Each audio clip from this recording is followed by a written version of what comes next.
రాష్ట్ర ప్రభుత్వం ప్రజలను మోసం చేస్తున్నారు అని సిపిఐ రాష్ట్ర సహాయ కార్యదర్శి సత్యనారాయణ మూర్తి అన్నారు.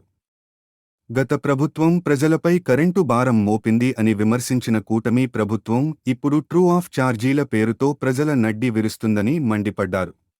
ఈరోజు ట్రూ ఆఫ్ ఛార్జీల పేరుతోనే రాష్ట్ర ప్రభుత్వం దాదాపు 13,000 కోట్ల రూపాయల భారం ఈ నెల నుంచి రానున్న 2 సంవత్సరాల కాలంలో ప్రజల మీద వేయబోతా ఉంది.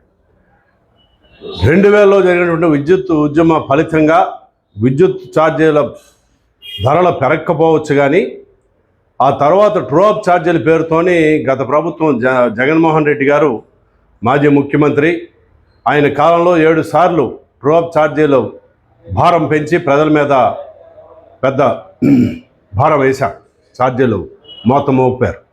ఆ నేపథ్యంలో బాధుడే అని చెప్పని తెలుగుదేశం వారు ప్రతిపక్షంగా ఉంటూ రాష్ట్ర వ్యాప్తంగా ప్రచారం చేశారు. మేము వస్తే ఎటువంటి బాధుడు ఉండదని చెప్పని ప్రజలను నమ్మించి ఈయన వచ్చిన తర్వాత మళ్ళీ అదే బాధుడిని కొనసాగిస్తూ ఉన్నాడు. ఇదేం తక్కువేం కాదు, 13,000 కోట్లు.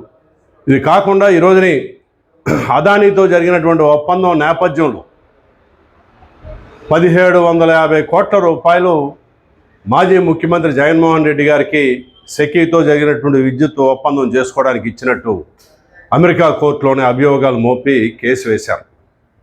ఈరోజు ఇప్పుడు ప్రభుత్వం గత ప్రభుత్వం మీద దాడి చేస్తూ ఉంది, జగన్మోహన్ రెడ్డి గారి మీద కూడా దాడి చేస్తూ ఉన్నారు. మేమేం దాన్ని కాదంటాం. అదే సందర్భంలో లంచం పుచ్చుకున్నవాడు నేరస్తుడైతే లంచం ఇచ్చేవాడు కూడా నేరస్తుడే. మరి ఆ నేపథ్యంలో అదాని మీద కూడా ఈ రాష్ట్రంలో కేసు పెట్టాలి. అదానిని ఒక్క మాట మాట్లాడటం లేదు. రెండోది, సెకీతో జరిగిన ఒప్పందం ఫలితంగా రాష్ట్ర ప్రజల మీద 1,12,000 కోట్ల రూపాయల భారం పడతా ఉంది. కాబట్టి ఈ పద్ధతుల్లో ముఖ్యమంత్రులుగా వచ్చినటువంటి వాళ్ళు ప్రజల ఆస్తులకు ట్రస్టీలుగా ఉండాల్సినటువంటి వాళ్ళు అలా కాకుండా ప్రజల ఆస్తుల్ని పెట్టుబడిదారులకు అమ్మేయడమో, ప్రజల మీద భారాలు మోపేటటువంటి పద్ధతుల్లో తప్పుడు ఒప్పందాలు చేసుకోవడమో జరుగుతూ ఉంది. కాబట్టి ఏమాత్రం చిత్తశుద్ధి ఉన్నా రాష్ట్ర ముఖ్యమంత్రి చంద్రబాబు నాయుడు గారు సెకీతో జరిగినటువంటి ఈ సౌర విద్యుత్ ఒప్పందాన్ని తక్షణమే రద్దు చేయాలని చెప్పని మేము డిమాండ్ చేస్తూ ఉన్నాం. మరి అలా రద్దు చేసినప్పుడే మీ యొక్క చిత్తశుద్ధిని ఈ రాష్ట్ర ప్రజలు